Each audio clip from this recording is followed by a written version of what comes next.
Hier, c'était l'arrivée au cinéma de Captain America, un nouveau blockbuster des studios Marvel avec son lot de stars, dont Scarlett Johansson, et on peut dire que ça la change un peu de Woody Allen. Alors, je ne vais pas vous raconter l'histoire, c'est très simple, il s'agit de sauver le monde. Et qui mieux que le super-héros le plus patriotique des États-Unis pour relever le défi. Au moment même où le musée Art Ludique de Paris expose les super-héros Marvel, on s'est interrogé sur les valeurs de ces personnages positifs.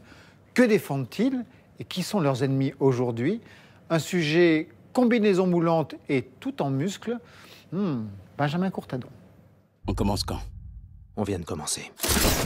Dans la série des super-héros, il est costaud, il est blond et il a un gros bouclier, c'est Captain America. D'apparence niaise et ultra patriotique, ce héros, dont on se doute vite que la mission est de sauver le monde, est en fait un personnage beaucoup plus fin et proche des conflits de son époque qu'il n'y paraît.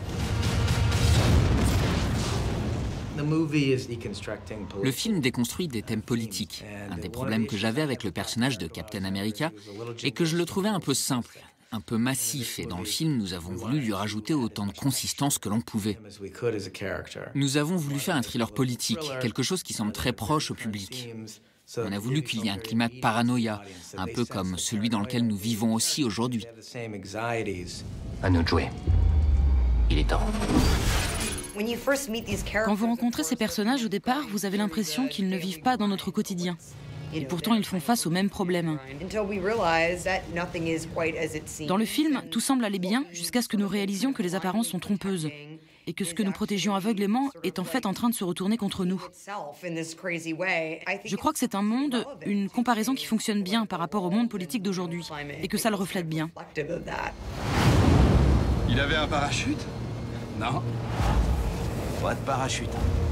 Début 1941, il a été inventé par Joe Simon qui était scénariste et par Jack Kirby qui était dessinateur. Ce sont deux fils de quartiers pauvres juifs new-yorkais.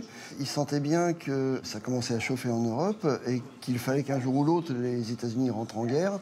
Et ils ont imaginé ce qui était pour eux, fils d'immigrés, l'Américain idéal, l'Américain héroïque. Ça, ce n'est pas la liberté, c'est la terreur. Donc c'est pas du tout un super-héros wasp, une idéalisation du blanc anglo-saxon. Au contraire, c'est le fantasme de ce qu'est un Américain par deux petits juifs qui peut-être ne pourront pas participer à la guerre.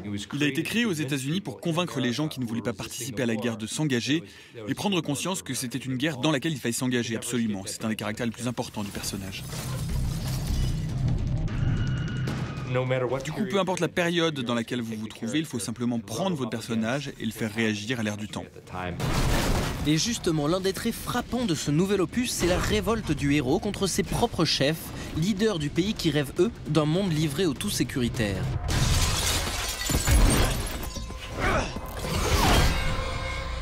Les super-héros fonctionnent toujours très bien dans des périodes de doute. Ils sont nés entre la Grande Dépression et la guerre.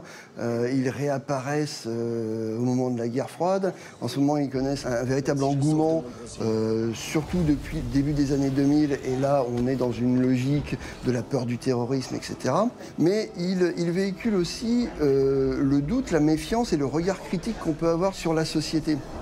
Et c'est pour ça que, en fait, ils s'interrogent régulièrement sur les valeurs que leurs costumes peuvent représenter. Captain America le premier, puisque son costume est le costume national.